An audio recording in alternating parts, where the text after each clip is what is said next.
What up, guys? So today's podcast is with a buddy of mine, Nick Sanders, a Jiu-Jitsu Black Belt, a decorated competitor, lives over near St. Louis, and really tough training partner. You know, he's really good at Jiu-Jitsu, and he's a very, very tough training partner that I've trained with several times over the years. And I wanted to have him on the podcast. You know, he has a military background, does Jiu-Jitsu, and we get it. This one we get into a lot of training about, or in this episode we get into a lot about training as you get older, because that's a question that's, on my mind. And it's a question probably on a lot of your guys' minds, because I know a lot of you listening, we have a wide range of ages, but we do have some people that are either in their late 20s, early 30s and on, right? And I know we have people listening that are in their 60s, sometimes even older than that. I've talked to some of you guys. And so even the ideas that we're going to share, even if you're not older, they can still be useful to you, because a lot of times, what happens is as you get older, you simply can't be sloppy. It's like you have to be precise with what you do. It's like when you, as an example, if you have kids, if you have a family, then you quickly realize how inefficient you were with your time, usually, right? 100%. Because you have kids, like, oh my God. So then you have to become better with your time. You have no choice. If you're going to get things done, if you want to have time to yourself, whatever, you have to do it. So, you can take, if you could have learned those lessons beforehand, you're like, man, that would have been really useful to me. So as we get older, a lot of times we just have to take the wisdom that we've learned. That's what us old gray-haired people say, wisdom, right? We take the wisdom that we've gained from the experiences that we've had, and then we sort of try to make things better. And so even if you're not a little long in the tooth, you can still gain a good perspective for your training from the ideas that we share in the podcast. And again, we talk about Nick, but I think there's a lot of value in the actual training aspect of it. So anyway, thank you guys for being here on the podcast. Hope you enjoy it. Hope you get something from it. Big thanks to our sponsor, Charlotte's Web CBD. Again, I talk about them in every episode because they have been a sponsor of ours for a long time. They're a great company. They make great products. And again, they're one of the premier CBD companies out there. And one of the reasons why is that third-party tested with a product that is not FDA regulated. So again, I have my beefs with big government and things like the FDA, but one of the good things that the FDA does do is when they regulate something, you have a bit of a surety that what is in the label, that's what's there, right? Opposed to CBD, where they did a study years ago where a number of different CBD products were mislabeled, and they had different amounts of products inside. They had stuff that was not even on the label that could possibly, get you banned from certain stuff. So Sure. We get all kinds of different stuff, but that said, the Charlotte's Web products are all third-party tested. Their goal, we talked to them a couple of years ago at one of their farms in Colorado, and they were telling us, like, our goal is to be essentially compliant and be ready to be regulated. They're fighting for regulation. They want more regulation with the product. And so they're fighting for that, and they're ready for it whenever it happens. And so therefore, they produce a really good product. And, I've used different CBD products before them, and then I stopped using them after them because I was like, okay, this is good. This is what I actually want to get. This is like the benefits that I wanted to get from CBD that were promised to me that sometimes I would get with other products, sometimes I wouldn't. So I encourage people to try it out. If you've used CBD before, maybe it worked, maybe it didn't, try them out and see what you think. The product that I use right now is the CBN gummy that is called Stay Asleep. It's a good supplement. Again, that is just, it's been designed to help you do exactly what the name says, right? To help you stay asleep and facilitate a better sleep cycle. You can check it out at charlottesweb.com. The promo code is Chewjitsu30 for 30% off the order. It's a great discount, and you can use that the next time you're going to the website, charlottesweb.com. Also, thanks to our buddy Matt at Epic Roll. EpicRollBJJ.com is the website. And again, Epic Roll is a brand of jiu-jitsu, gear and apparel that, they make everything from t-shirts and joggers to rash guard, shorts and gis, whatever you need, you name it, they make it. They make really good stuff, great designs, good quality stuff, good customer service. I get my no-gi stuff made through them, and we will probably be doing a order for the new jiu-jitsu rash guards and shorts probably into the new year. Kind of want to get out of the way of Christmas and stuff like that. And we'll you guys are already probably pinched already to the gills with stuff that you're buying. So we'll do a little bit later out of the new year, and we'll talk about that. But it's got some cool designs for you. I've been wearing them already if you've been watching my channel. But if you want to go to their website, check out their stuff that they have, get yourself some new gear to train in, some new stuff to wear, or maybe it's getting close to Christmas time. If you know someone that would like some new jiu-jitsu gear or apparel, check out Epic Roll. EpicRollBJJ.com is the website. Promo code is Chewjitsu20 for 20% off the order. Also, if you guys want to support the podcast directly and, show some love towards us, you can do so by becoming a Patreon member at our Patreon, which is at patreon.com/the Jiu-Jitsu podcast. The membership is very inexpensive. And again, you get access to a large library of content we've produced that has everything from seminar recordings, warm-up routines for jiu-jitsu, as long as also guest episodes that we have that have not been released, and these are little snippets from the podcast that are not released anywhere. And again, they get in, we typically take some really tangible, useful tip that you could take. And again, this has been building up for years, so if you just want some extra content from the podcast that you would like to dig into at your own leisure, you can get some at patreon.com/the Jiu-Jitsu podcast. Also, if you guys would like to get an ebook that will help you improve in jiu-jitsu a little bit faster by adding focus to your rolling, and would like to get my daily email, you can do so by going to my website at chewjitsu.net/join. So in the podcast we're getting ready to get into, we talk a little bit about this idea of focus and intentionality to your training and how important it is. And it's one of the things that a lot of people don't have. When they step on the mats, they don't really know what they're doing. They're just there to roll, and that's fine sometimes. But if you're someone that's like, I want to get better and I want to get more from my training, and maybe I only have 2 or 3 days a week to train, so I've got to squeeze out more from that. Well, then what you've got to do is you've got to be very intentional. And so this ebook, it's very short. And what it does is it gives you 12 different strategies that you can use to add some sort of focus to your training. Now, it's not exhaustive. There's things I didn't cover, but it's enough that you can tweak little things with your rolling to get so much more out of it. And again, it's very simple. It's a strategy that you can implement into your next open rolling session. And I did that because most people don't have control of their day-to-day sessions. They're going into these open mats, these open rolls. Well, this is something you can use to get more out of those sessions. You can get it at my website, chewjitsu.net/join. When you go to the website, you'll get the ebook, and then afterwards you'll get my daily email and become a member of the Chew Crew. So guys, with that said, let's jump into this podcast with Nick.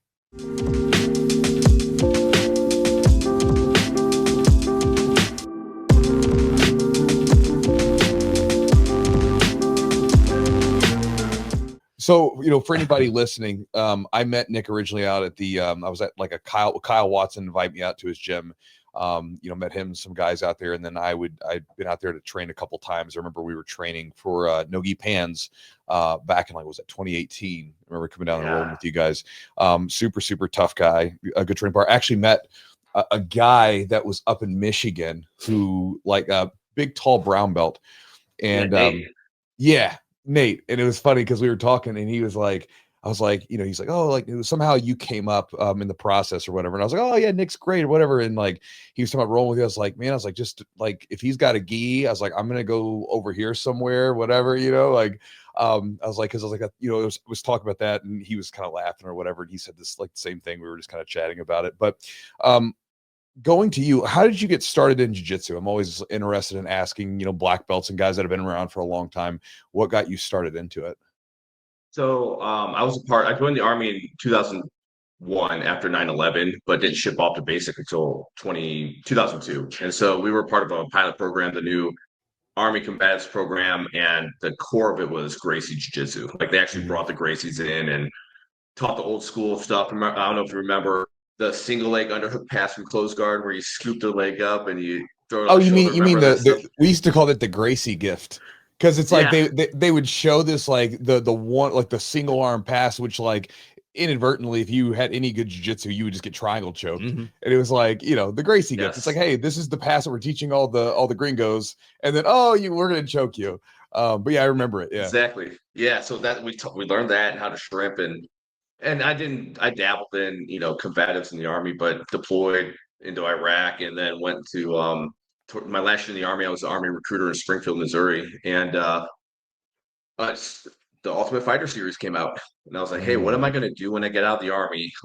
Maybe I'll just go punch people. And got an MMA originally, and went to college in Ohio. And when I moved up there, Sean Shitwood was my first instructor. He had a small gym. I mean, Ohio had 5 black belts total when I started, and decided I better have some jiu-jitsu after watching BJ Penn choke out Matt Hughes. I'm like, oh, that's pretty awesome. The little fat guy beat up this, buff wrestler. And then, just started training with Sean and doing MMA. And I'm like, you know what? I really don't like it punch in the face. I like jiu-jitsu a lot more. And so I just kind of stuck that out and went from there. What did you do in the military? So we'll go back to that since that's what you did first. What exactly did you do in the military? So I am an infantryman, 11 Bravo. I'm still currently in. I had a 5-year break in service with college and got back in the Guard, but active duty infantry, First Infantry Division, and then recruiter. And now on the Guard side, I was Scout Sniper, then the Scout Sniper platoon sergeant, and now I'm a first sergeant with the infantry. So tell me about what a scout sniper is, or how you become that, and what are some Yeah. of the attributes that can make somebody actually good at doing that specific thing? Yeah, so scout snipers, we're in the battalion scout snipers, so we're like an asset to the overall battalion, which is roughly like 800 infantrymen. And so we have tryouts. It's supposed to be the most tactically and technically proficient infantrymen in the battalion. And so we have tryouts twice a year for the guys who are currently on the team. They have to continue to make it, and then the guys who want to get on that team have to try out and make it. And in just series of events, just smokers, ruck marches and whatnot.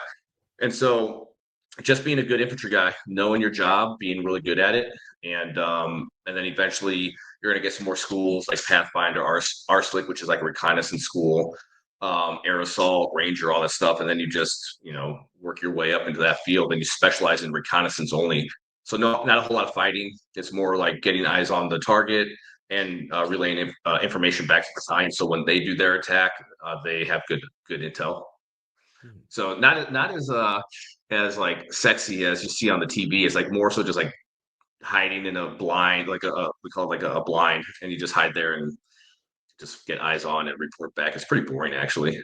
Yeah, but I guess it would probably maybe be a bit more dangerous than being in just sort of with the rank and file at times, right? Because you're Yes. probably beyond the reach of like the lines or whatever, where the rest of your guys are, and so you're out there. I don't know if you're by yourself or if you're in a small group. So you probably have to be a bit more wary or a bit more, like you said, knowledgeable of what's going on there, right? Yeah, yeah, absolutely. So we work in like 7-man teams, and so yeah, you kick out your 7-man team, and then you split off into like 3 hides. You have your two hides that you're getting eyes on the objective, and then you have where the team leader would be at, which is a staff sergeant. He's calling up, intel in these comms windows. And so if you get compromised, I mean, it's literally just you with an M4 against whoever finds you, which could be, a whole division, a battalion, armored assets, you don't know. So the likelihood, if you do get compromised, of making it out is pretty slim to none. Mm-hmm. Man, it's a high risk kind of, it doesn't sound is. like you're like, oh, I'm just going out there hiding out, but man, like you're kind of by yourself essentially. Like like You Chewy are. said, you're beyond like where all the protection is. You're trying to figure out where you guys can move and where you can position. Is there something that's especially challenging about that type of job in the military? Like, is there something you found that helped you be really good and maybe excel at that? Well, I mean, you have to have physical attributes to do it, obviously. I mean, I think one of the hardest parts of it is that you have to carry everything with you, all your water, all your food, all your ammo, Wow. everything you need for like a 3-day mission. Mm. Or if you get compromised, you work your way out, you have to do an escape and evasion plan. And, you might be out there forever. You don't know until you meet up with your guys. So you have to be, crafty, you have to be smart.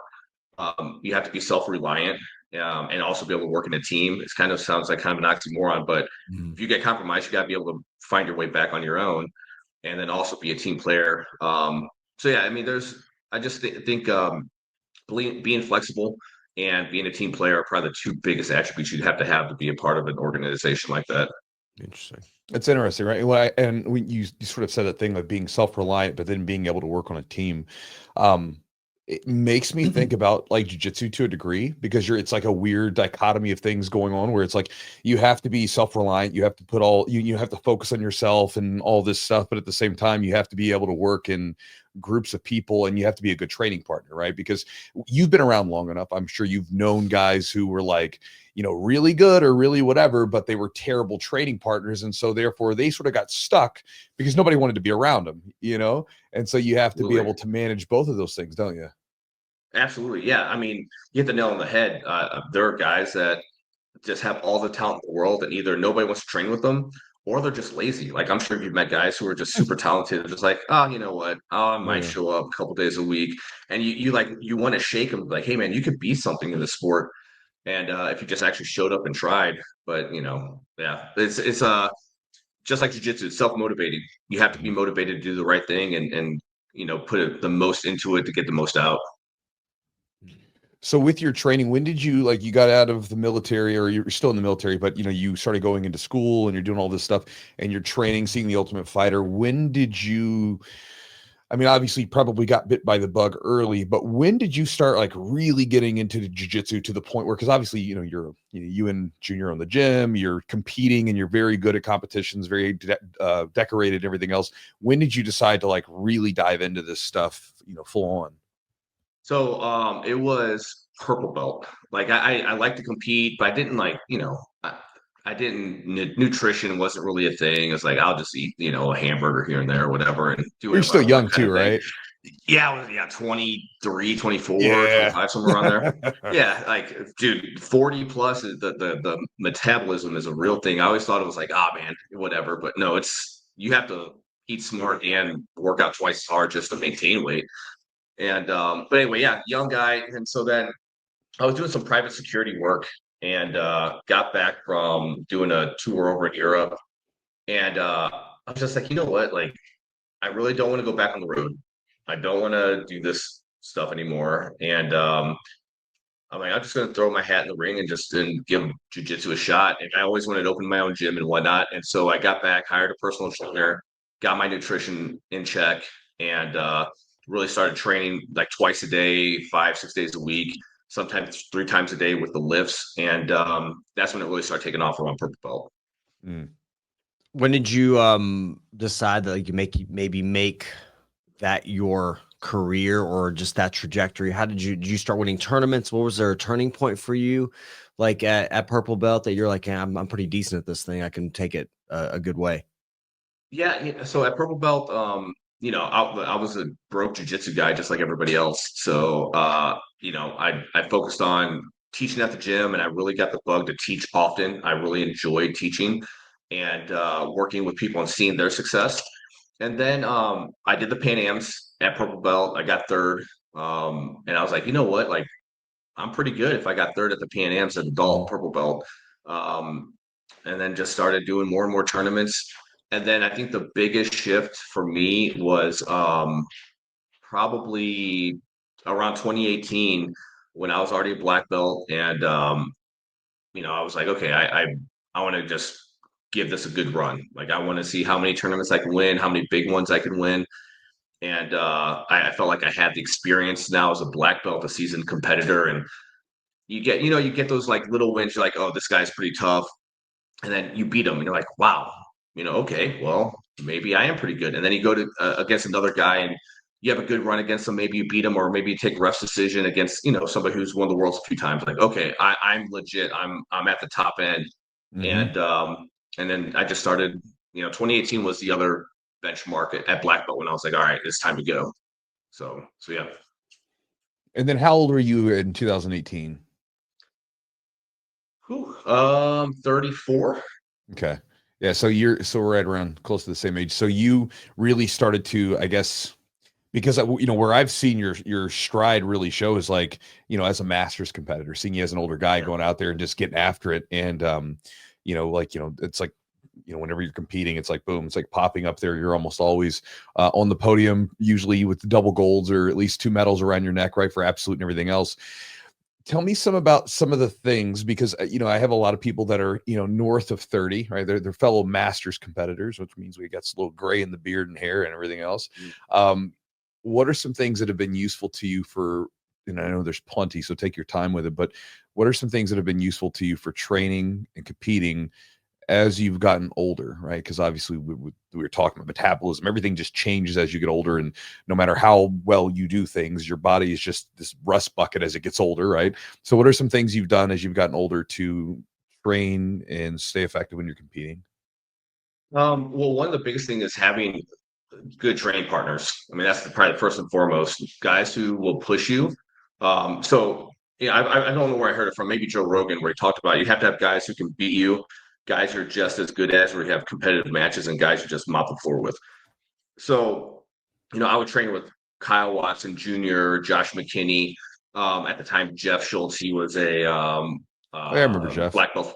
Yeah, black belt. He's stud. Black belt from Gracie Baja, Mhm. Luigi Fioravanti, and I got another black belt, Matt Green, a couple of guys. They always, I mean, most of those guys can beat me on any given day. Like if they show up and I'm slacking, they're gonna crush me. So, those guys would push me hard. Those were my hard rounds. And then I would, go into uh, rounds with like blue belts or purple belts where they're tough. They understand like the proper defenses, and I Mhm. would just like do live reps on them. Yeah. Like okay, I'm gonna keep on trying to hit this omoplata, or this sweep, and I would just keep on doing live reps with a fully resisting opponent. So I know I'm better than them. I know I can hit it. So I'm actively working my setups and my sweeps on those opponents. So that's first and foremost. Good trained partners. And then honestly, like guys, like you don't have to roll with everybody. Roll with Mhm. guys you trust. Like there's some wild white belts or some blue belts that are huge. And I'm like, man, I don't want to get hurt. Honestly, I'm 40 years old. I just don't want to go against that athletic 25-year-old, 280-pound dude who's a little spazzy. Like I just don't want to. I'll get beat up. And then also it's okay to tap. You're gonna get caught. You have to try new things. And in order to get better in the game. And so opening up your game in practice and getting caught in practice is not the end of the world. It's like, hey, this is actually what practice is for. And Mhm. then the last part was really understanding the strategy of the game. So I would talk to other black belt competitors, that like you go with guys and you have a good match with them, or um, you watch them compete, and you're just like, okay, what did you do there? What was your strategy there? And so I tell a lot of my students, I'm like, hey, look, I'm not the best jiu-jitsu competitor, like grappler. That just because I won doesn't mean I'm the best. I just had the better strategy for that tournament. Mhm. And so I really dive deep into how to win on strategy and the rule set. And that really helped me out as a masters competitor is coming in with an actual strategy for better opponents, learning the rules, understanding how to bend the rules to benefit me in the match. And so I think that was probably the biggest, most impactful thing I did as a competitor. Yeah, you have that mad IQ that where you go into the tournament and you're again, like you said, you're not necessarily the best, but you know how to use your game to make the rules favor it, right? Like to, adjust your game to beat the person with the rules that you're been given. Question about your training schedule. What is that like today? So like obviously, when we're younger, like, we're training like 3 times a day, 4 times a day. I mean, whatever we can get on the mat. As you get older, that's just not tenable, between both your body and then also life responsibilities. Like you probably want to see your kid and wife from time to time, right? So what is your training schedule like? Like if you're getting ready for a competition and you're putting forth a good effort, what does that training schedule look like roughly over the course of a week? So when I was getting, for the bigger tournaments, pans and whatnot, I would do 5 to 6 days a week, minimum of 6 rounds, 6 5-minute rounds as training session. And then I would also throw in, cardio and lifting. So I would do Sunday, Monday, Tuesday, Wednesday's a full day off. I needed to recover. Yeah. And then Thursday, Friday, I would do a 2 a day because we have our open mat at noon where all the black belts show up, and then I would do no-gi, just some light rounds, get the body kind of flowing. And then Saturday, I would do just some light drilling. But I would do, those 5 days of actual sparring or 6 sparring sessions. I would do a minimum of 6 5-minute rounds. And then I wouldn't go over I wouldn't go over 8 rounds because at that Mhm. point, what's your return on investment? Yeah. So I found my sweet spot was between 6 to 8 rounds. So, 30 to 40 minutes of sparring and no breaks in between those rounds just to get the cardio going and whatnot. Um, and then I would go in like kind of, I would I would go in always pulling guard. And the reason why I did that is because if I ever wound up on bottom in a match, I wanted to have a good enough guard to get back on top. And as you know, if you fight the heavier weight divisions, it's not fun being on bottom with some of those guys. So I always wanted to try to get on top. And so I start off in a bad position, usually a guard, and then work my way out of it. And then I would just tell myself, if I'm on top, I have to, you know, um, continually push the pace. So I would get my cardio in, I would get my sweeps and my guard play in, and then on top, I would just constantly be grinding on them to help my cardio as well. But yeah, that was the training regimen. And now though, my training regimen is terrible because I'm working so much. Like I got promoted at work, so I travel. 50% of my week is I'm in Detroit with my new job, and so uh, it's just it's not the same. I did a tournament over the weekend, and I was way out of shape. Even though I did well, I was I just was I saying you felt still did well. You walked away with medals. There was a strategy, like we talked about. I had a couple of matches where I'm like, okay, I'm going to stall because if I get rolled over, I might die.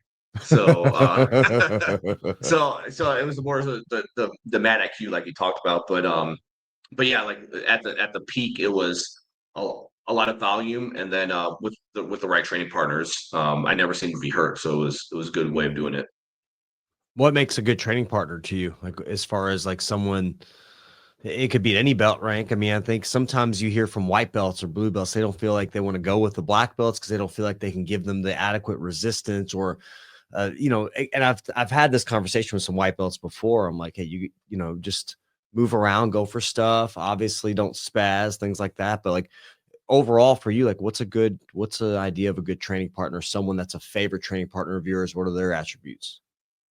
So I go against like usually I would consider the black belts my best training partners, right? And the reason why is because you know, they understand positionally what I'm going to do as much as I know what they're going to do, right? So we're always playing that chess game on how am I going to set up the move I want, or how am I going to bait you into doing what I want you to do, and vice versa. Like I'm defending against their attacks, and so one of the guys that comes to mind is Matt Green. He Jiu-Jitsu Black Belt, All American wrestler, but he's a CrossFit champion. He's a 220 pounds, and he's a freak. And with him, everybody thinks they see him as like, oh man, he'll hurt me. He's big.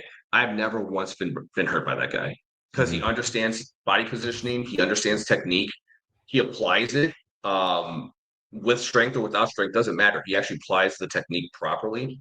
And those guys are the guys that I can roll with and be like, okay, I'm going to use my move. I'm going to try to implement it. I'm probably going to get stuffed a bunch of times, but I'm working through a series of techniques that he's countering, and it's just building up my counters to his counters.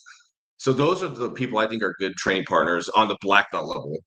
For like white belts and blue belts, it's just somebody that you're safe with, someone that you can apply jiu-jitsu to, and you feel comfortable enough if they catch you in something, or if you're in a weird position, they're not just going to blow your hip out or crank on your arms. They're going to like allow you to move through stuff.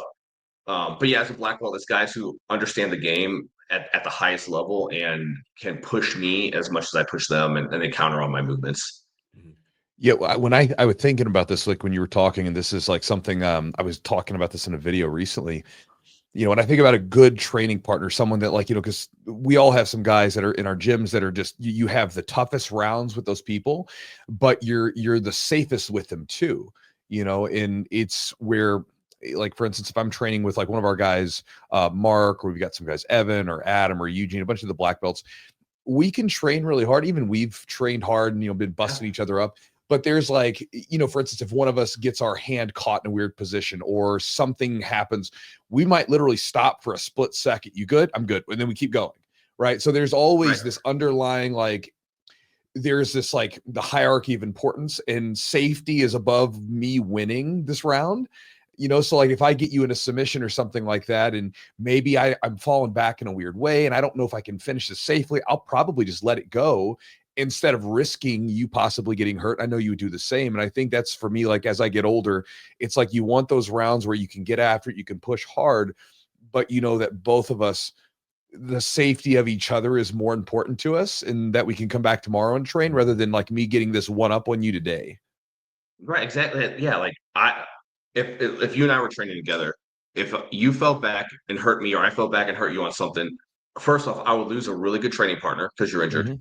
And also, I feel like an asshole. Sorry if I'm cussing, but like I would feel like a Oh, it's jerk fine. that I hurt a buddy who I like to train with, because I wanted to do what? Like get a submission, be cool for 5 seconds, and then there's not there, like it's a mat victory in the gym. It doesn't really matter.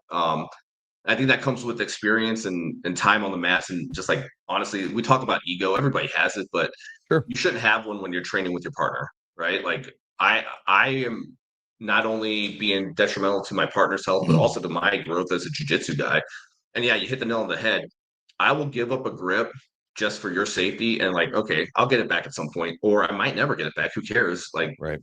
you tap me, cool. We start back over, and now we're back in neutral. It's all for training. So yeah, I agree with that.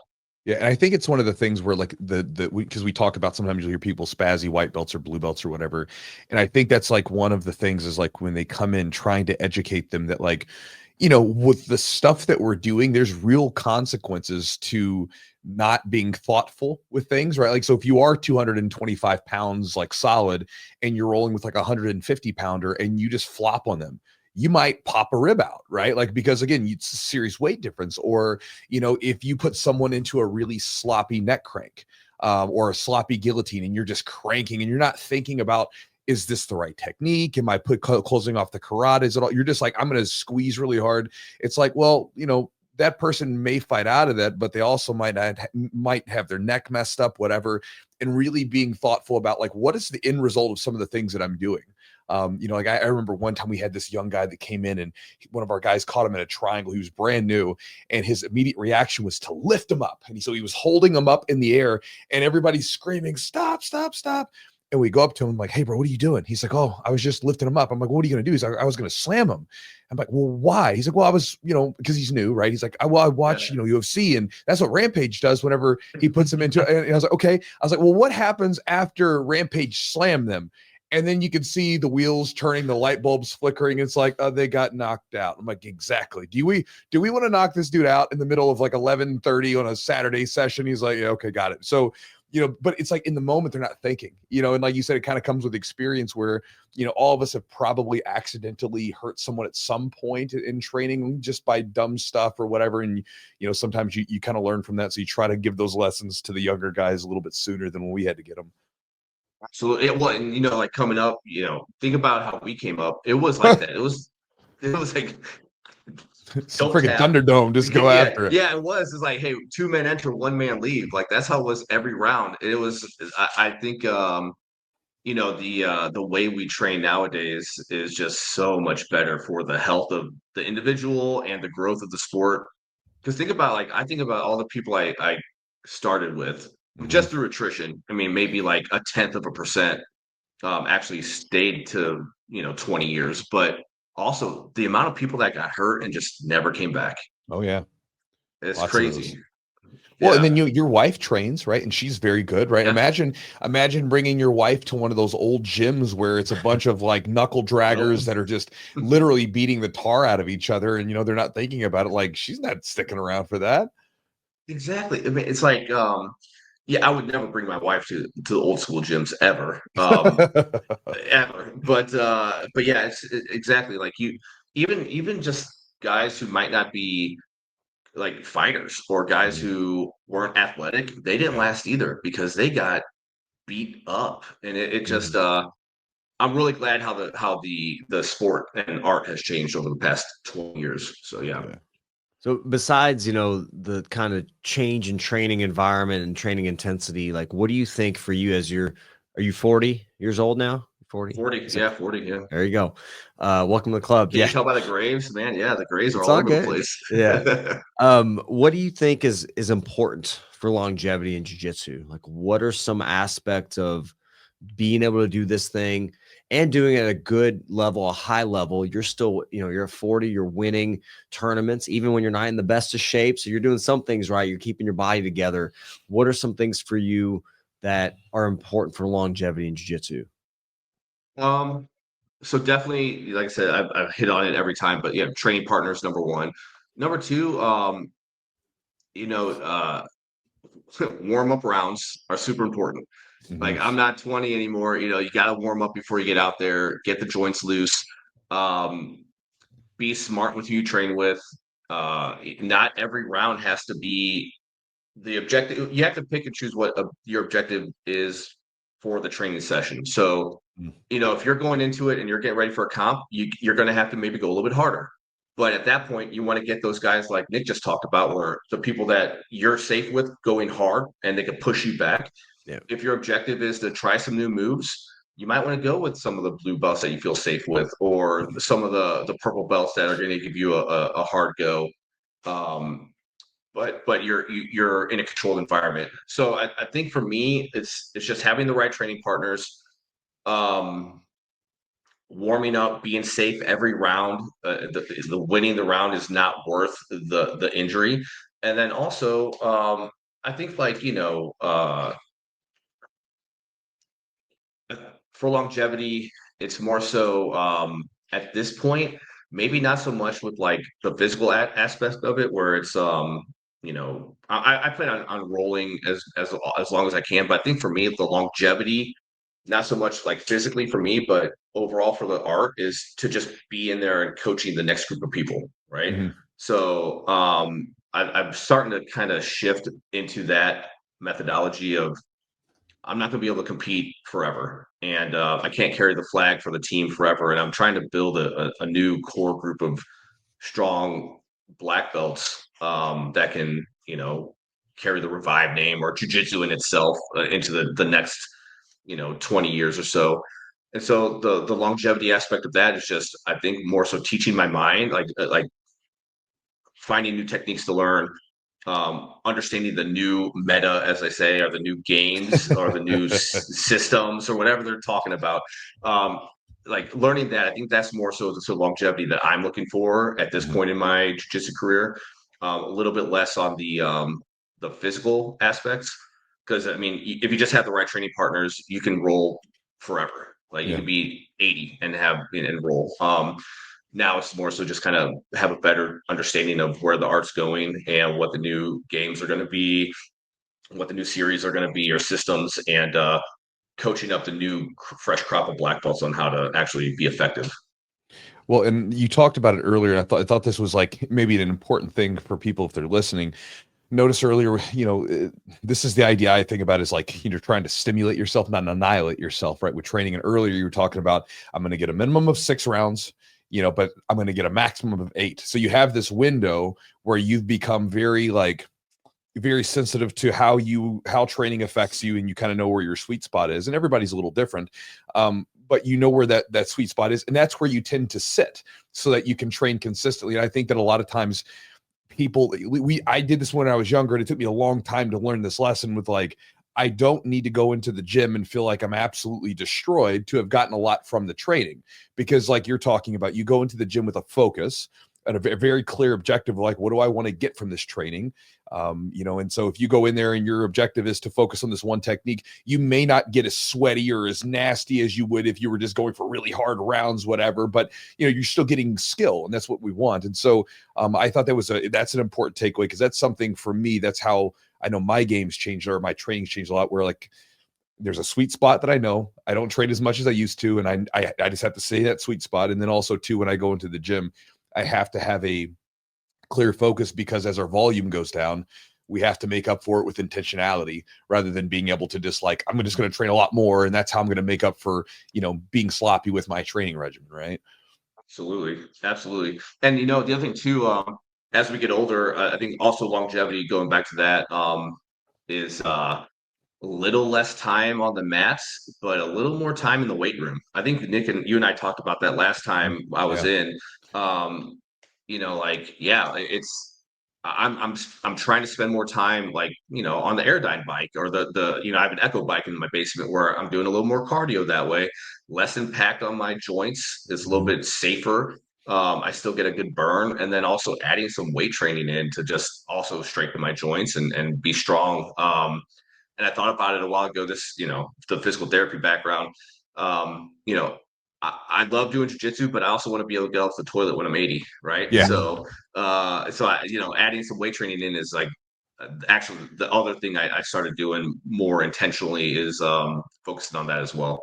Yeah, that's something, for me, I've lifted like all my life for the most part, but I remember when I was younger, it was all about putting up numbers. I wanted to hit the big numbers. I did like powerlifting and like strongman stuff, just whatever, just looking back on it, just dumb sometimes. But as I got older, it was like started getting into more what you would kind of sort of categorize as, I guess you could categorize as bodybuilding or hypertrophy, but basically it's like, moderate weight, lots of control through the full range of motion, pauses, long repetitions. So you might do a squat that takes, 4 seconds all the way down to the bottom with a pause at the bottom and coming up. Tons of stimulation on the muscle, but not as heavy on the joints because it's not using as much weight. And over the last 4 or 5 years that I've been doing that, I notice I've had one, it's been helpful for the jiu-jitsu, but I notice also the big thing is that like my body feels better.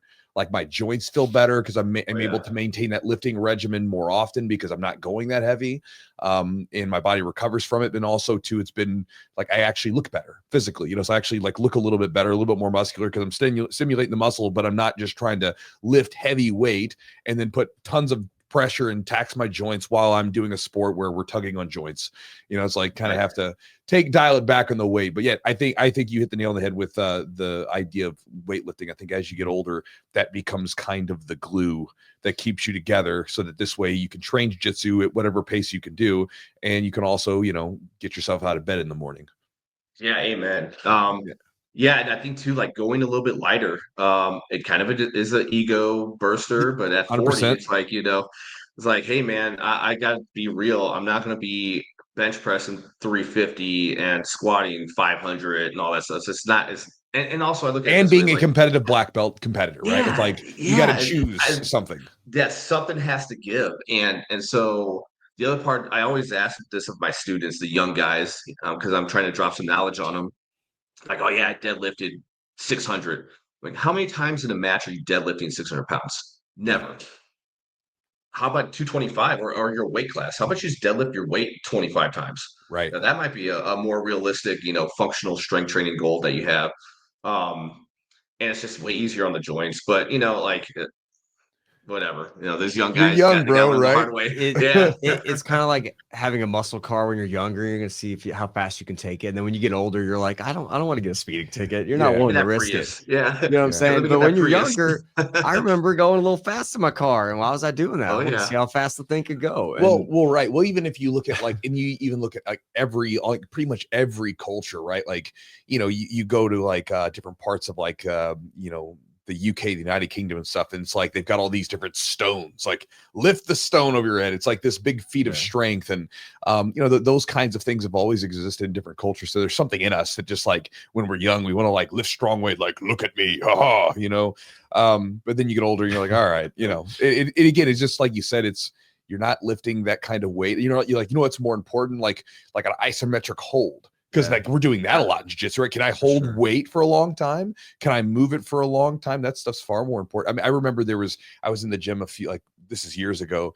And my sort of rep, I get to 225 if I'll do heavier in a belt squat, but as far as a barbell, I typically never go above 225 anymore. And I do the 225 and I will do like reps. Like I might do 20 reps and slow the repetitions down, but I don't go higher than that. Well, there's one day I'm sitting there and I don't know what was up my ass, but I'm there and I've got my 225, I'm doing my reps. And there's this young fella comes up and he's like slapping more plates on. And then I remember I started slapping plates on, put my 25s on, that worked up to 315. And I lifted, I was like, what am I doing? Like, what's wrong with me? Back down to 225. What am I doing? Dumbass. It's funny. I do the same thing. 225 is my max. Like 225 is my absolute max that I'll go to. Like, I don't want to do any higher than that. I feel like it's detrimental to my lower back too. Yeah. I don't want to, that's the thing. I don't want to load my spine. Yeah. Yeah. Absolutely. So this is kind of a two-part question because you said you obviously competed as an adult and you did well there.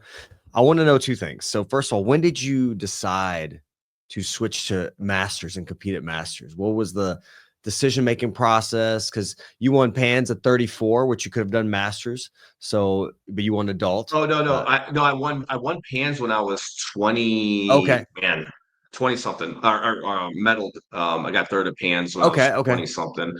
Okay. Well, so I went back to school again for the second time, and third time. I got 3 degrees. Like I'm just a glutton for punishment. It's What weird. are your degrees? degrees? I gotta know that. Yeah. So physical therapy, physical therapist assistant. Then I went back for healthcare administration, and my first degree is criminal justice. Wow. So Okay. yeah, just yeah, glutton. But So you probably went from I wanting to be a cop to now I you did. like you sell hospice. Yes, yeah. So yeah, Yeah. my first goal was to be in law enforcement. I was actually a TFO, a task force officer on a U.S. Marshals in Ohio Okay. in '09.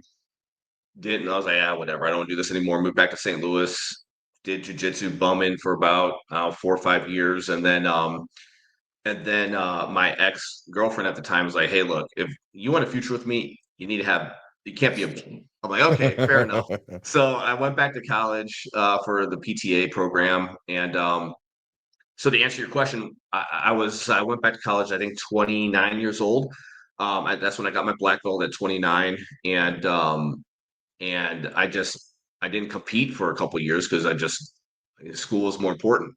And then by the time I got done with the PTA program, I think I was like 32. And yeah, I was just like, you know what, like I'm kind of a hobbyist, quote unquote, at this point. I wasn't like super focused on competition because I was just getting done with school, and I just kind of was dipping my toes back in the competition scene. And by the time I really started taking it serious again, I think I was like 36, 35, 36. So it was like Master 2 time. And I'm like, all right, it's just Okay. these adult competitors, I think of like Hodolfo, Yeah. who's in my weight class. I'm like, yeah, there's no way, so not gonna happen. I'm not on enough Bamba for that. Yeah. Yeah. And then what are your expectations like as you got older? Like, all right, well, I'm in the masters category now. Like, I mean, you still want to win everything, right? Like or I guess maybe there's different you're willing to not risk as much, or like your health, things like that. Obviously, you have a career and have other things, in that you're working on. So, like, what are your expectations as you've gotten older? Like, what were they in jiu-jitsu? Like, yeah, I wanted to win. Obviously, I'm a competitive person, but I think first and foremost, I just wanted to be able to walk the next day. Like, I got to go to work on. If the tournament's on a Saturday, I got to go to work on Monday. And jiu-jitsu, I have a gym, but that doesn't pay most of my bills. That's why I have a career. And so it's like, okay, first and foremost, I want to win, but I want to be safe, and I want to be, I want to, and the other thing, I think the biggest thing too is like I wanted to go out there. And I was like, okay, these elite level guys like the Formigas and Casio Silvas and those guys have been around a while and are studs. I wanted them to know my name, and I wanted them to be like, okay, this is going to be a tough match when I have Nick Sanders. I think I've done that over the past 6 years or so, Mhm. and I think that was the biggest thing. Is like I wanted to win. That was my focus, and if I didn't win, I wanted to be safe, and I wanted them to remember me, and those were my goals as a masters competitor. So yeah, and but yeah, I verbal tapped. Something hurts, I'm gonna tap. Like it's not worth it. And now as an older competitor, I'm not a jiu-jitsu bum anymore. I have money, I have a career, and so if I mess up this tournament, and I get mad at myself, I'll just go do one next weekend. Yeah. So I think that's one of the things. There's a certain energy that exists with the like because I've competed since I was like a teenager, right? So like there's a certain energy that exists when you're like a teenager, your late teens and like 20s, and then and as like a masters competitor, it's like there's a different type of energy that exists there, and I believe it's because for the most part we're all fairly established. We have families, wives, things of that nature. We have homes. We have a better sense as to who we are. We're doing this sort of as a side quest. It's not the most important thing in our life. And so, there's a fun energy to it where you get guys being aggressive. They're going for things, like you said, but they'll tap, and they're also a bit more kind sometimes with their submissions, not always, but a bit more kind. I remember like I went against Casio at Worlds 2 years ago, and like he got me with a knee bar, and it's with my right knee that doesn't fully lock out. I remember him going like I yelped to like make sure he tapped because he was going to extend it, and he like, oh man, are you okay? Like like young guy would have got up and like rah, like he gets Oh, up, his yeah. first Oh, thing he yeah. does, like, hey, are you okay? Like, I just feel like there's a fun energy to the masters competitors, because we're all like kind of like-minded. We have stuff going on that isn't necessarily focused on just competition. We're all just there for extra, you know, Oh, whereas like yeah. the young adults, they're like, this is my life. I have to make it. I've got to try to win this thing. It is the most important thing ever in my life. Where the rest of us are like, I just want to make sure I can walk and like pick my kids up next week. Right. Yep. Yeah. Well, and I think too, like, Casio made me scream tap as well with a 50-50 ankle lock. I thought I was going to break my shin in half. He's Big nasty. He's dude. so good. He is so good. But you know, I think the other thing too, like, as gym owners, as well, I think tournaments also become a networking event, right? Mhm. So it's like, you know, I travel for work. I want to meet guys who have gyms that I know I can be safe with. Because let's be honest, as a black belt, people come after you, especially when you go to a new gym. It's like, and sometimes I don't want to go train at places where I know I have a target on my back because I'm the new black belt from out of town. And so I network with other black belts there, maybe to set up some seminars at their gym, or they come to my gym, or just a place for me to go like train and feel like I'm welcome and safe. And that's the other part of the tournaments as a masters, is like is a networking event, in my opinion. Yeah. Mm. Question for you, because I've had this before. I've had bad gym experiences where I get there, I don't necessarily feel all that welcome. It's been different since I've like with the YouTube videos and stuff. But when I was a young black belt and nobody knew who I was just some asshole from Kentucky visiting their gym. There were one time in particular, I was at a gym where it was not a very good experience. Like I felt I didn't like it at all. You know, went through it, whatever. But for you, have you had any situations where you visited a gym and, you know, you leave kind of with a sour taste in your mouth because you felt like there was this big giant target or people were trying to take it, like go after you? Um, you know, I feel like every gym I visited, people try to test themselves with the black belt, Sure. which is fine. I mean, that's expected as it. But you know, a lot of times when I travel, I'm on vacation and I want to have fun with my family, and you Mhm. know, Mhm. that's the priority. So what I do is I usually just search out gyms that are not competition focused, Yeah. and they're a little bit easier to deal with. But thankfully, I honestly, I really cannot remember any gyms that I've had an experience where I'm like, yeah, screw these people. Okay. Maybe because I think the other thing too is I kind of go in like, hey, you know, I'm here. I'm more of like a humble mindset, and I'll let them work. And I think Yeah. if you're training with them and you like lower your aggression, they'll probably just kind of lower theirs as well. Mhm. So if they catch me, whatever, I don't care, you know. And then eventually I'll turn it up on them a little bit, but I think I think, and I honestly, thankfully, I can say I have not had any really terrible experiences. Oh well, you know what? No, I did take this back. I did have one. I was thinking, I have one. I showed up. It's a famous gym in California, Okay. and I showed up. It was after Nogi Worlds, 2022, I think, maybe 23, something 22, and Okay. I'm already done. I'm stuffing myself. I'm fat. You know, I'm like whatever. I'm cool. And this kid, well, the coach is like, hey, why don't you go with this guy? And he's legit. Like he's very, very, very good. And I'm like, dude, this guy's 20 years old. I'm 40.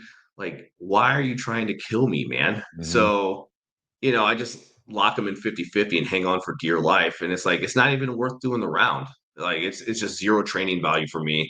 But I think he wanted to like, I don't know what the deal was. He wanted to prove a point that his people are really good, or Sure. like have this guy who at the time was a brown belt, he's a black belt now. And I'm telling you, this kid is phenomenal. Yeah. He's an American jiu-jitsu guy, and he's phenomenal. Maybe for him to test something, I don't know, Yeah. but that was one bad experience. I'm like, oh god, like I really just probably won't ever come back here. Well, no, I've seen that happen before. One of my good friends, he had a situation like that where it was almost like, you know, the coach came in and, you know, we talk about ego, right? Like, and when you go into the beginning and you have this ego about your game, well, you can then develop ego about your students. Like, look at these guys, look at my students, how good my students are. Mhm. Well, I remember one of my buddies, a black belt, he like got there and at this gym, and all of a sudden it was, you know, it's like a video game with like a progressively ascending level of little bosses to fight. So next person, he'd go with that next person, next person. And then like at the end of it, after he went through all these really tough guys, then, you know, the coach tries to roll with him, you know, and it's like, dude, like, you know, we're visiting, like, we're not here to like stake a flag in your gym. We're here because we're like mad addicts and we just want to get a good sweat and roll around a bit. And I'm not even from your town. I'm literally 1,000 miles away. I'm not opening up a gym here. It's not like you have to prove anything to me. And yeah, and you know, honestly, I think too when black belts do that, like I think it's kind of an insecurity on their end. They're trying to test them. They're testing out the waters to see how good you are. And if you are good, they'll keep on throwing people at you till you're tired. So that way they do good against you.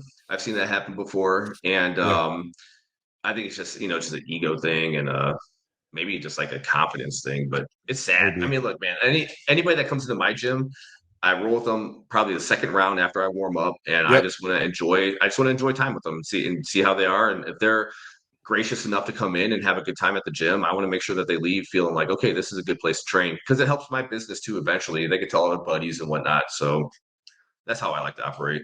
100%. Yeah, we have. I mean, we have Fort Knox was right next to our gym, and we have like so many people, you know, that are maybe in the military dropping through. We always have visitors, and everybody always has a great experience. So it's like I think some gyms are used to having visitors as well, and they're kind of, and a lot of the regulars there know what to expect. And I think it just kind of, you know, leads by example. Exactly. If you roll with, you know, the guy that's coming in, you give him just a solid kind of some movement, and you'll get a feel for what their intensity is, and that kind of sets the tone.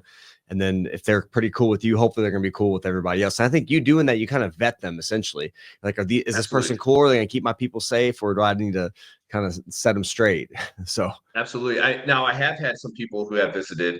I won't name names on this dude, but he was training with us for a while, and he actually went with my wife. He didn't know that she was my wife at the time, and went kind of hard. And then that's a green light to me. I'm like, okay, I guess we're gonna have to get after it now. And so I will put it on somebody if I have to, but usually I try not to. So, I had that same situation, and my wife's a white belt, and she trains kind of sporadically. But it was she told me, she's like, they kind of like started tapping her like over and over, and she's like like one stripe white belt. Huh?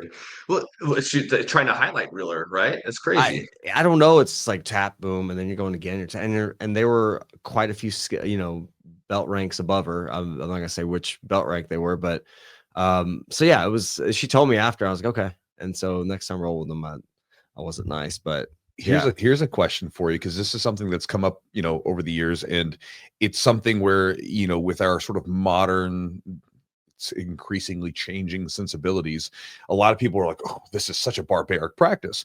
So, you know, we've all known about the gym enforcers, right? And obviously that can skew into a bad place, right?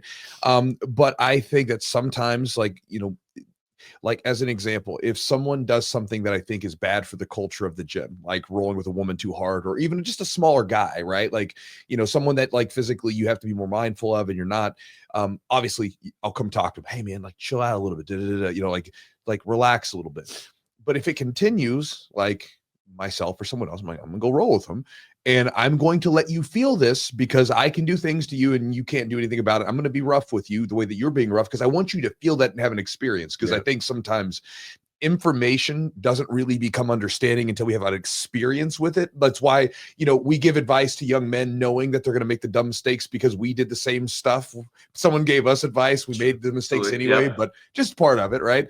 But you know, there's gym enforcers, you know, and like the idea like that you go in and you just check people physically to make sure you keep the boundaries of your gym culture together, so it doesn't go into like crazy places where you have women getting hurt, or people being pile drive through the mat. What are your thoughts on, you know, we don't have to necessarily call it enforcers, but like the physical checking of sometimes young men, usually, because I mean, it was done to me as well, and I'm glad that it was done to me. But what are your thoughts on that? I think it's great. I call them mat enforcers all the time. Yeah, we have a few of them, and you know, men operate differently. Yeah, we need that emotional what they say that but we just need that like I said, the education piece where a lot of times we have to learn through physical pain to understand, like, don't do something. And I'm A-okay with that. That's how you learned. I learned that way. You know, I did dumb stuff when I was young. And you can be told something your entire life not to do it, but until you actually experience the pain of that bad decision, you're not going to learn from it. There's a great saying. It's like, you know, good decisions come from experience. Experience comes from bad decisions. So I like the that one. bad, That's you good. know, yeah, Nice. yeah. So like the bad decision that these young guys are making is going too hard or not adhering to the gym culture. And if you don't have somebody that's enforcing that, whether it be you as the owner or you have that mat enforcer, it can drastically change the culture of your gym to something that you don't want to have happen. It's like a cancer. So when Yeah. you have a cancer, you excise it. You get it out of your system as quickly as possible. And the way we do it at our gym is we'll give you that warning shot, like, hey man, like you said, hey, kind of calm it down, mat enforcer, and if it continues, we're just either going to beat it out of you until you just don't come anymore, or you're going to learn. And I would much rather not have somebody who's a cancer at my gym than have them there and try to change the culture to however they see fit. And so I'm 100% on board with it. I think it's a necessity in my opinion. Yeah, I think for us guys like us who were trained a long time ago and we saw like crazy stuff happening in gyms, and then when we became gym owners, we were like, we don't want this to happen in a place. Like we became very conscious of it. I think sometimes people, because they've never experienced it, sometimes they don't know what they actually have. It's like if you talk to like Eugene, you're immigrant, and so like you came to this country from another country. You have someone that's born here in America. They have no idea what they actually have, and how lucky they are, right? So they can take it for granted. Sure. Whereas you're like, no, I have a certain respect for it. So you come from a situation where we were all like in gyms and there were tons of gym cancers, tons of like crazy stuff going on, and like you're like, I don't want that to happen here. And so you have to give it that physical check, like you said, that physical education to say like, that's not what we're doing here, and we need to give you an experience so that you can attach it to this and actually make this into something. Yeah. Absolutely. Can't Yeah, let that stuff slide, man. You just can't. No, no, and like again, like to Nick's point, I mean, I saw some crazy stuff going down in gyms coming up. Like some stuff now as a gym owner, I would just it would be like, all right, timeout, pause, everybody out of the gym. We're shutting down for like a week to reset. Some of the stuff I saw was crazy coming up. And yeah, to Nick's point, it was all things on what not to do as a gym owner. And I think a lot of the reason why those old school gyms with that mindset survived at the time, a lot of them aren't around anymore, or they have switched their mentality because of, they were the only show in town, right? There was only a couple of black belts or brown belts even. It was a new art, very young, and it was a cultural thing, and maybe came from the Gracies, from Brazil, wrestling, whatever it might have been back in the day, MMA. It was still new, and now we have a roadmap on what not to do because, like Nick and I saw it firsthand, and same with my business partner Junior. We both came from gyms that were pretty toxic, and I feel like we have a pretty good culture at our gym to where it's not toxic, it's very inviting. We have a good training environment, and we do like exact opposites of what we saw coming up, and it works. And so the other thing too, to your point, Nick, is a lot of people don't know what they don't know. So I would say 90% of my gym does not travel to outside gyms. So they only know our culture. Yeah. And they don't know if this is like how it should be across the board or if it's standard for all jiu-jitsu gyms. And then when they finally do go to another gym, I always hear the same thing when they come back, like, wow, the Revive is great compared to some of these other places that I've been to because they just don't have the culture that we have kind of fostered there. How would you describe your gym culture? And then, I mean, you don't have to share any examples of what's maybe one of those situations where you're like, this is not the way I want my gym to be run, or things that to occur.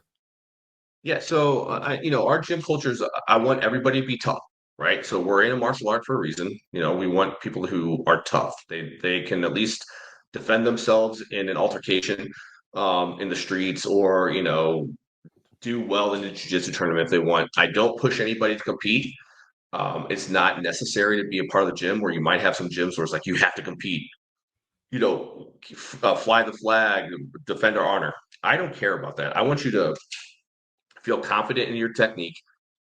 That if there is an outside visitor or somebody new and you've been training for 6 months, you can positionally dominate them. So be confident in your techniques and your jiu-jitsu. Be friendly to everybody. Be tough. Be friendly. Be welcoming. Be a good training partner. Don't be an asshole to anybody who's coming in fresh off the streets. Like, again, some old school stuff. A new guy would come off the street. Oh, they have to prove they have to be part of this gym. Prove what? They don't even know jujitsu. They have no clue what they're doing. Like, so we have a very welcoming gym. We want everybody to feel comfortable. We want everybody to enjoy what they're doing. Like I always say that I got some people that come from other gyms call me professor. I'm like, hey, look, I'm Nick. I'm an American. All right. Like, we're in America here. You don't have to call me anything other than Nick. Like, I'm not your master. I'm a business owner that's teaching you jujitsu. You're paying me for a service, and I will provide that service for you. And I think that culture that we have there, where it's not a cult. This is a business. Everybody knows what they're getting into. Here's the black and white. Here's our expectation of you as a student, and we have like be hygiene and all these other things. So just basic gym etiquette. And then we tell them what we're going to provide them. We're going to provide them with high quality jujitsu. And if you our culture is more like, I don't want to say transactional, but it is a transaction. This is a business. Like I really avoid saying like my family, like my jujitsu family. Like, these people are paying me money to teach them jujitsu, and I look at it as a business. And I think if you have that separation, and then you build the friendships with them after you have that separation in the beginning, you're going to have a stronger connection with them. They understand what it is. They understand the culture that is like, hey, like, I'm here to provide you a service. I'm here to provide you with whatever you want to get out of it, whether it be fitness, competition, finding friends, whatever. We're going to foster that for you. And I will give that to you. But I guess that's the culture that I want to have, is just a service-minded culture. I'm here for you as the student. This is a business first and foremost. There's rules within this business. There's no hierarchy of like, I'm the master and you're below me because of your belt and whatnot. Like, that's the culture that we have, and it's very welcoming and inclusive, and people seem to really gravitate towards that. And we've done very well for ourselves in the short 5 years that we've been open. So that's kind of the culture that we're looking for. Very cool. Yeah, I think the one thing you brought up was, you kind of answered my question, as far as somebody walks in and you're trying to almost like, we want the toughest people at this gym, so we're going to try to basically, try to make them quit essentially. And a lot of times you'll have a few people stick around, but most people are there just to kind of learn something, or they're not doing this to become an MMA fighter or get in a cage. So like, those are the type of people, like, if somebody, and that's not always the right fit for those people either, that are going to fight. We've had people come in the gym really out of shape and kind of scared to walk through the door and become coaches and become MMA fighters, right? And those people probably would not have made it if they came in and we just beat the shit out of them, like, day in and day out, until they quit. So that Absolutely. I think you lose a lot of your clientele. If it's a business, your clientele, and the people that could become something special in your gym. Absolutely. Yeah, you want to have that environment where you can provide them with what they're looking for. They want to learn jiu-jitsu. I will provide that for you. And sure. if you're friendly and welcoming and open, you're going to have a much better culture than being isolated and think you're the toughest people around. So Cool. Yeah. So, Nick, a couple questions for me that I wanted to ask, because I know we're getting kind of close to the time. One, about training. Do you have a preference on with like drilling and like learning techniques? So do you drill like repetition style, like where you're getting like repetitions of techniques? Do you kind of exclusively, like, if you're trying to learn something, are you going to just basically do it during rolling with some of the lower belts to try to get used to it? Everybody has their difference of opinions. What do you do? I do like a hybrid. So if it's a new movement, Mhm. I have to drill it a few times to kind of like understand the mechanics before I do it live, right? So, like, I'm always looking at competition footage, and I'll be like, oh wow, that's really cool. So I'll look Mhm. at the footage and kind of break it down. Like, okay, I'm going to try it in the gym. but unless I have an instructional walking me through it, like I have to kind of walk through it myself to understand the mechanics. So I'll drill it first, and that might be like 10, 15 times just to get it. And then I'll start picking up the speed of the drill, and then eventually I'll do it live in training on lower belts. And that's if it's a new move. But if I'm just like wanting to rep what I already do, I just do it in live training. Like Okay. that's what, the first couple minutes of my round are going to be. It's just like constantly hitting the same sweep, letting them roll me back over, from mount to guard, resetting the guard back up and sweeping them all over again. Mm-hmm. And then the other question, maybe a little bit more complicated of an answer. You were talking about, I'm not going to compete forever. We're all getting older, and we're all thinking this. And when do you think your last competition will be? I kind of gave myself a 10-year window. Okay. Like,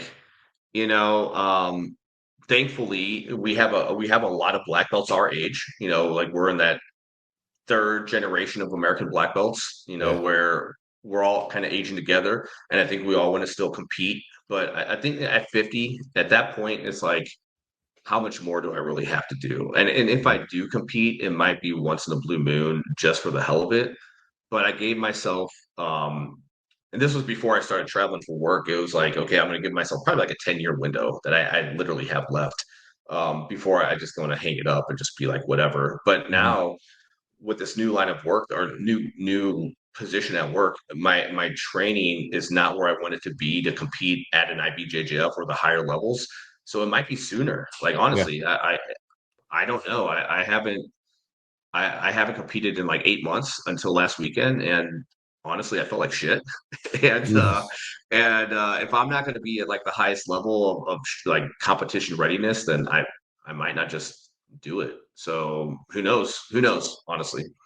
Yeah, no, 10 years. yeah, I'm just curious. It's like, it's one of those things where I think all of us think about that. That's a question on my mind, because it's like I've been competing since I was 14, in wrestling and jiu-jitsu. It's like you're like, now it's like I've becoming ever more inconsistent with competing, because it's just like, if I won something, I'm like, I already won it. Like I don't care about being 2x, 3x, whatever. I just compete when I want to do it. But yeah, I was just curious. It's a thought I think that goes through us older, aging competitors' minds, and seeing what you came up with.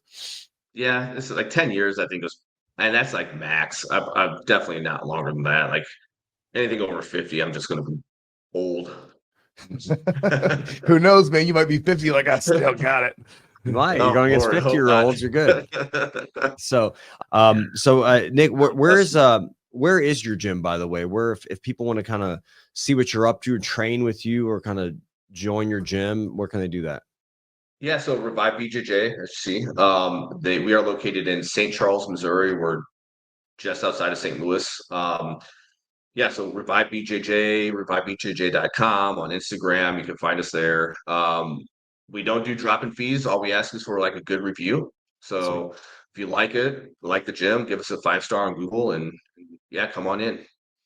They also have a really clean gym. I remember when I went in there, it was like, most gyms you go in and there's a smell. There's just the gym smell. Every gym has like a bit of a smell, right? The smell of their gym was like, it reminded me of like my aunt, who was a clean freak. It reminded her of her house. I was like, it smells really nice in here. Like it was just like shocking, because it's like, you walk into a gym and I was almost sad. I was like, where's the smell that I'm used to? And then Junior was saying that I guess they have a cleaning company. He's like, our cleaning company comes and they clean it, so it's professionally cleaned on a regular basis. It was a very, very nice gym. And like I said, I know it sounds so like random, but I was like, this is like the cleanest like little gym I've ever been in. It just smelled nice. It's like it's nice and everything else. But I know it's a random thing, but that was something that I noticed as I was there. You missed the stinky pads and sweat. Nick, you travel, you've been around. I train and travel, you know what I mean? Like, and so you just go to gyms, and even our gym, you go in, it's just like a hot and sweaty night. It just smells, just has a smell to it. It smells like sweaty humans. And I don't mind the smell, but like if you're not used to that, you will go in there and be like, oof. what's going on in here? And then after you train for a little while, you become like, more used to it. I remember one of my my wife's friends came to our gym one time. It was like right after we got done training, and we were there, and she's like, "Oh my God, it stinks in here." I'm like, "No, just sweaty people, just what it smells like." But it's just sweat. It's sweat. Yeah, we have Junior owns a cleaning company, so he gets his crew to come in and clean every awesome. Sunday. Yeah, it's nice. But yeah, I mean, coming up from the old school way, Nick, like jock straps in the corner, dust bunnies all over the place. It's like I just didn't want to have that at our gym. And yeah, it's been a big selling point actually. That's awesome. Yeah. And you guys do gi, no gi, both, everything, MMA and we do. stuff. We do. Well, we have kickboxing for the kids, and we do some Muay Thai during the day. But primarily, like we talked about it when we first opened up, we just want to be a jiu-jitsu school. Like that's what we're good at. That's what we want to do. And so we do no gi on Mondays and Fridays, and Tuesday night for beginners, and the rest of the times is gi. Nice. What's the genesis of the name? How did y'all come up with the name of Revive BJJ? So yeah, Junior came from American Top Team. He was from Florida, and I was a part of Nova Niao, Leo Pisania in particular. He was my coach, gave me my black belt, and honestly, it was just on a he had this place rented out. He wanted to do something else with the space, but it just didn't come to fruition. And he's like, "Hey, let's open a gym together." And I'm like, "All right, cool, man." And we were thinking. I was thinking names like Renegade, like all this stuff, like, the Exiles, or like, because we were like leaving our teams to start our own team. And one night, Junior would just like called me, and I think it was like 1 or 2 in the morning or midnight. He's like, "What about Revive?" I was laying in bed. I was thinking about it. I was like, "Hey, yeah, Revive sounds cool." And, my wife was like, "Revive? That doesn't sound very jujitsu-y." I'm like, "No, it'll stick. It'll stick." And yeah, that's kind of how it went. Just a random thought in Junior's head. And I mean, I was Google searching names and everything, and couldn't come up with anything good. And yeah, Junior thought of it and stuck. Nice. Cool. Awesome, man. Hey, Nick, thank you for your time, and congrats on all the success with the promotion and the gym. Sounds like it's going real well for you. And thanks for coming on. And thanks for having me, guys. All right, guys. So hopefully you enjoyed that podcast with Nick, and hopefully you got something from it. If you're, a little bit north of 30, you're a fellow Masters competitor. Hopefully you got a few ideas from that podcast. And again, if you're not, also hopefully you got something from it. There's a lot of stuff that he talked about that I thought was it's really important stuff, like the intentionality of training and not annihilating yourself. I took that quote from, there was an old bodybuilder named Lee Haney. And Lee Haney, he was a monster of a man back in like the 80s and early 90s. And he had this thing that he would repeat all the time, which was stimulate, don't annihilate. And so he's like there, working his muscles, and he would say, like, you get to the point where you're stimulating, but you're not trying to crawl out of the gym. He's like, we want to come back and lift tomorrow, right? We want to be able to get this stuff going and not get injured, and that was his thing. Like, he was able to lift a long time, wasn't getting injured all the time. And it's useful advice. And whether it's, lifting weights, whether it's jiu-jitsu, whatever, everything is built on long-term consistency. Yeah.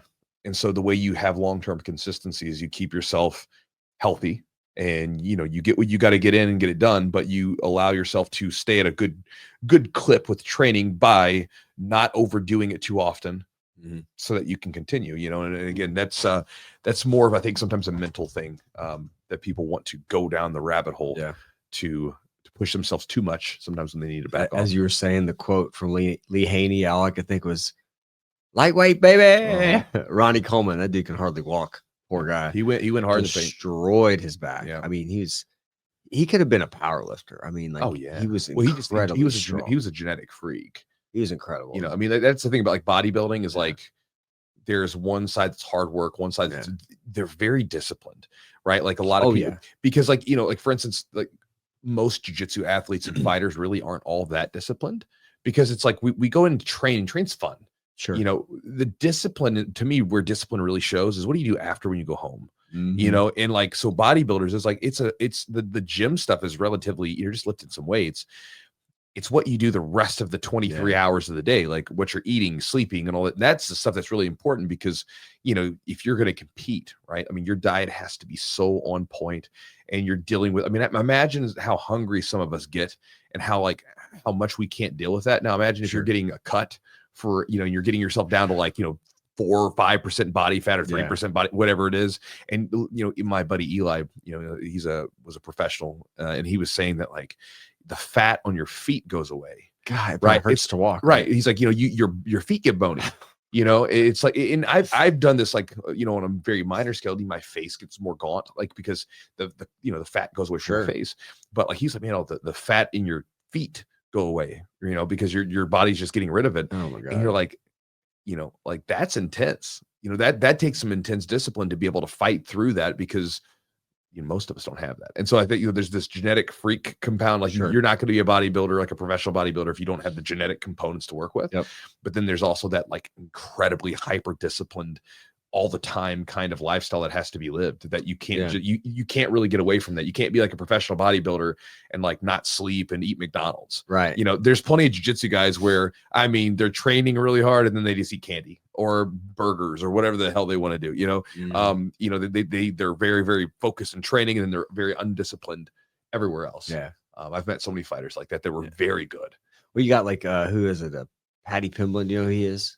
He gets like really fat. Like he fights like 145. He gets like to 200 pounds or something. Like he just starts as soon as he's done fighting, like he's like at the press conference just eating burgers. That's dangerous. And he's done that his whole career. He's still fairly young, but like they were saying, like eventually that's going to catch up to him. That's dangerous. It's going to be a very tough cut, and it gets harder as you get older, the cutting all that weight. Well, and also too, like you can have some really wacky like electrolyte issues.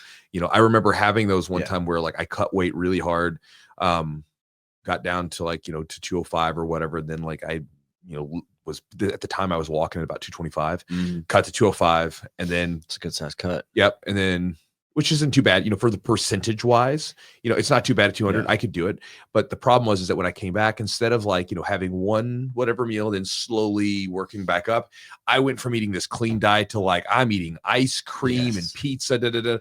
I was 232 on Monday. And I felt swollen. Sure. I didn't feel good. And it was like your body basically was depleted, and now it's soaking up things like sodium, and it's very dangerous. Right. And so, a lot of times, like when you cut weight, Eli and I were talking about this, like when you cut weight, when you go back to eating, have your meal, go have your celebratory meal when you're done, and then go back to the diet.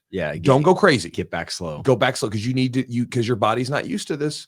Your body, you've been eating clean, doing all the right stuff, and then now you're going to like throw fast food down the hatch. Like, bad idea. Sure. And so, and again, honestly, as I've gotten older, it's like, why? Like, what's the purpose of being out of shape, like, and being overweight and letting yourself go to crap and then having to cut all that weight? Like, wouldn't it be better just to say, like, you give yourself a couple extra pounds, but then you maintain a good diet all the time. And then, have eat some bad food here and there. And then, maybe you cut, like, you only have to lose a few pounds and then get down. Right. Instead of like saying, I gotta cut 60 pounds. So again, but it's just a lack of discipline, and again, we all have a lack of discipline in certain areas of our life. Nobody's perfect.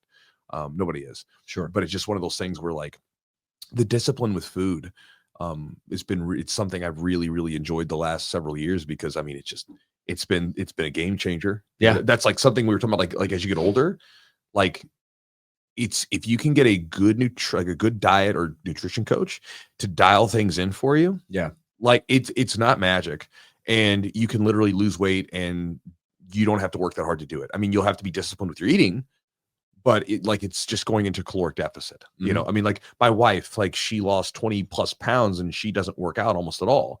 It's just a diet thing, and again, a lot of times we try to make it into this really difficult. It's not that difficult.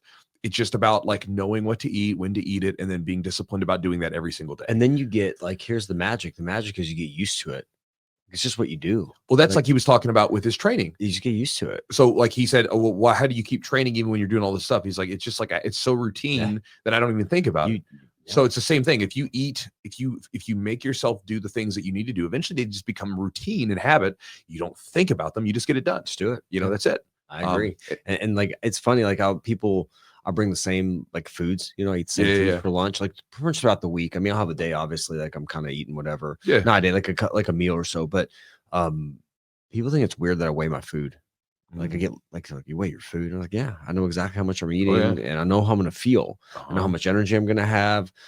Barring like maybe how good I slept and stuff. But like I'm not going to eat weird, inconsistent stuff. I'm not going to know what my energy is going to feel like. Yeah. If I've had a long day of seeing clients and I got to go train, like I want to know, like, all right, this is probably the way I'm going to feel. I can eat a little fruit here and there, or do whatever. This is what I can do to help myself out. But like, if I eat pizza and stuff, I'm just going to feel like trash. I don't want to do it. And then my gut's like, so. Well, I mean, if you eat like a big, heavy, fatty meal, it's terrible, you know. And you know, again, it's one of those things where I've talked to so many, and this stuff becomes ever more important as you get older. When you're younger, sometimes you get away with it, but when you get older, you know, you become so much more sensitive to things.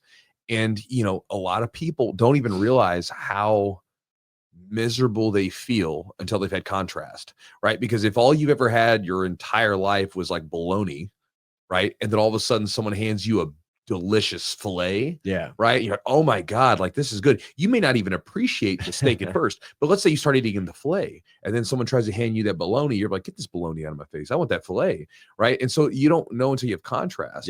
And so, you know, it's like one of those things where if you get people on a really like good diet, that's like they're eating good, clean, I don't even say clean, but foods that they digest well, foods that are, you know, one ingredient, more foods. simple. Simple foods. Like, you know, like they're making, you see this, I saw this stink about like dyes and stuff like that on the internet, you know, about like, because, you know, the government stuff, and I'm all for it. Like get rid of bad chemicals out of our food. I'm down with it. But you know how you get rid of that now? Eat freaking food. Eat food, like food that you have to actually make. And again, we all can make time for it if it's that important to us. You know, like you'll do what you have to do if it's really important to you. And if you understand the importance of eating good food, you'll make it happen. Well, and once you feel good, you'll understand. Like you said, you have contrast. Oh, this I really that's it. I feel good now. Right. I feel good now. And that's it. That's all that matters. And you're gonna know. I don't want to go back to feeling like crap. Exactly. Thank you for bringing me back, Eugene. Brought you back, baby. Brought me back. I started going on a ramble, but yeah, that's it. So, guys, thank you so much for being on the podcast. Hopefully, you enjoyed it. Big thanks to our sponsors for helping make the podcast happen. For those of you that don't like listening to the ad reads, you can leave. You are done here. But for those of you guys that stick around for our ad reads and for the things that might pop up from time to time, then hey, we're gonna go and get into these. Charlotte's Web CBD. If you guys have never checked them out, try them out. I like their CBD products. That's why they're a part of the podcast. That's why we allow them to be a sponsor. I've been using them for it's been a long time. About 6 something years, you know, and they make a great product. Again, the product that I'm using right now is their Stay Asleep gummy, which is a CBN product, which is supposed to help facilitate better sleep. Getting to the things that you seem to help out. Sleep's a big deal. Huge. As you get older, your sleep quality typically declines. You know, you think about a baby, damn baby just falls asleep and they're just down and they sleep like a baby, right? Like we say. And then as you get older, it's like if your pillow's not just perfect, if there's a little noise and you're putting, you have to go through this whole routine to go to sleep. And, the CBM gummies definitely help me. And so I like them. And so if you guys want to check them out, you can go to their website. They have a lot of other products too, but the CBN gummy is what I'm using right now. Stay Asleep. And you can check it out at charlesweb.com. The promo code is Jiu-Jitsu30 for 30% off. Also, thanks to Matt at Epic Roll for being a longtime sponsor and supporter of the podcast.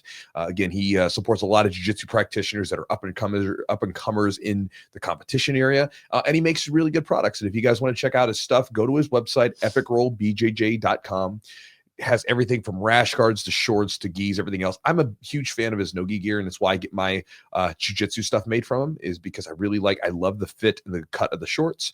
I love the rash guards, and he does a good job with them. And so if you guys want to check out any of his stuff, go to his website, epicrollbjj.com. Promo code is Jiu-Jitsu20 for 20% off the order. Also, if you guys would like to get more stuff from the podcast, more content from the podcast, guest episodes, warm-up routines that Eugene's put together, seminars that I've recorded, as well as episodes with just me and Eugene, literally years worth of this stuff, which may sound intimidating, or you can just think of it as like having this little vault of Jiu-Jitsu podcast content that you can dig into at your own leisure. Then check out our Patreon, patreon.com/the Jiu-Jitsu podcast. When you become a member for the very, very inexpensive price that we ask for, you then have the access to get in there and join. So again, if you guys want to check it out, patreon.com/the Jiu-Jitsu podcast. And last but not least, guys, if you want to get my daily email and also get a ebook that I made that helps you focus on jiu-jitsu a little bit better, my website is jujitsu.net/join to get both of those things. When you join up for the Chew Crew list, you then can get my daily email, and then I will send you an ebook called Focus Jiu-Jitsu, which kind of going back to the idea that Nick said in the podcast about having intentionality towards training and how that's important, something I agree with, and that's why I put the book together. You'll get more from your training, you'll improve better, and you'll develop more skill when you actually step on the mats with a focus, and it will give you 12 different strategies that you could possibly implement to do that. So with that said, guys, thank you for being here on the podcast. We appreciate the heck out of you for being here for another episode, and hopefully you got a couple ideas to chew on. We'll talk to you next week.